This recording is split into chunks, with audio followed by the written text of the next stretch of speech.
As Labour walk back into power, they plan to rejuvenate public services and give the likes of the NHS a new lease of life. Under the plan New Labour, New NHS, the government wanted to create a genuinely national health service with greater local responsibility and reduced bureaucracy.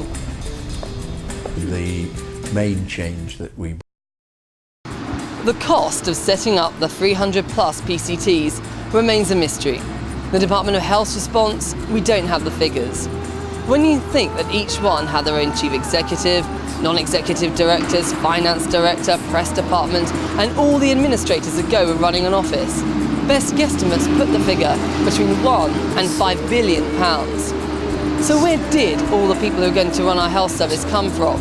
And was it not excessive to have quite so many local commissioners of healthcare? Labour has effectively gone full circle. You've had 6 major waves of reform. In its first term with Frank Dobson, you abolished the internal market, you abolished fund holding.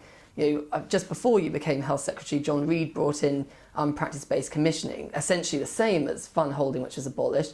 And now we've also got patient choice, which is effectively creating competition, the same as the internal market. We have effectively gone full circle. We're back to where we started. The PCTs are virtually exactly the same as the district health authorities.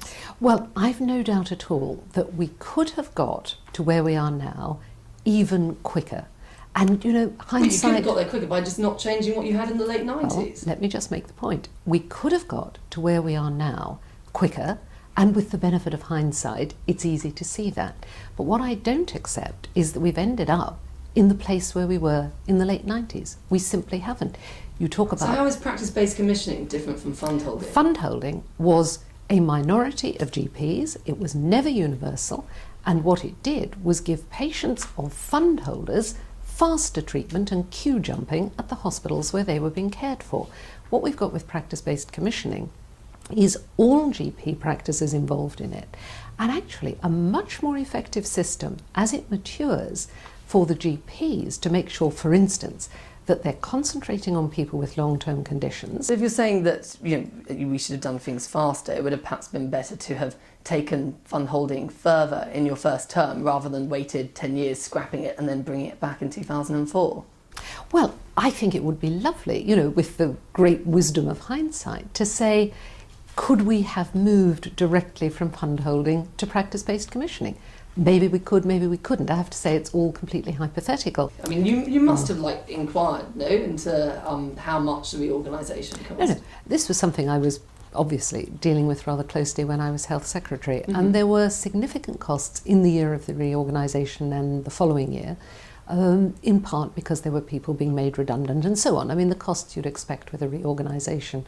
Having said that, what was also quite clear coming back from the primary care trusts was that they were saving money, and that was part of restoring the NHS to financial health and making sure that it is giving patients the best value for all that money that's been going in. But you never got a ballpark figure for how much reorganisation cost? You're taking me back. I mean, I haven't got the papers with me. Those are questions you'd need to ask the department now, or the strategic health authorities.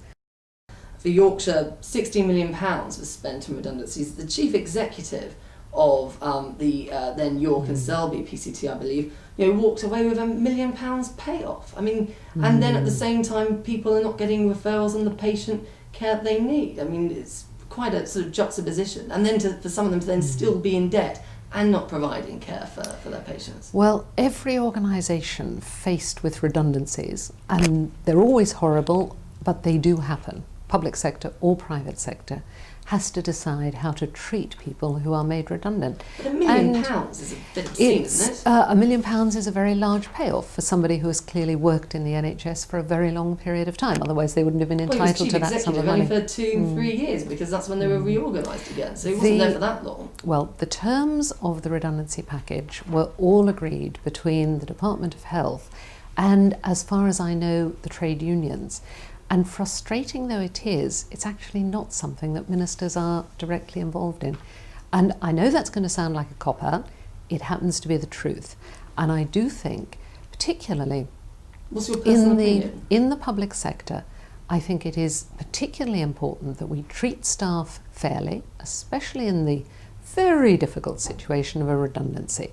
And I'm not going to point the finger at an individual who has served the NHS for years and say, oh, I think you got too much.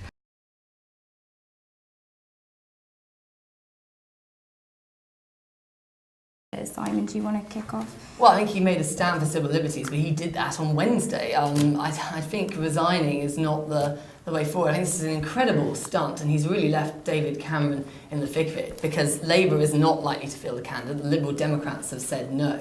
They're going to be there having a debate with no one. They're going to be having Kelvin Mackenzie, former editor of The Sun which the Tories are going to have to rely on if they want to get back in power. They're going to be pitching a battle against a very important part of the media. But it draws attention to an important issue, and I think regardless of his motives, that's important. It would draw attention to an important issue if Labour actually stood in it, and they can't actually make the Labour Party field a candidate. I mean, Labour's just going to ignore this. They're going to play the vanity game on David Davis. And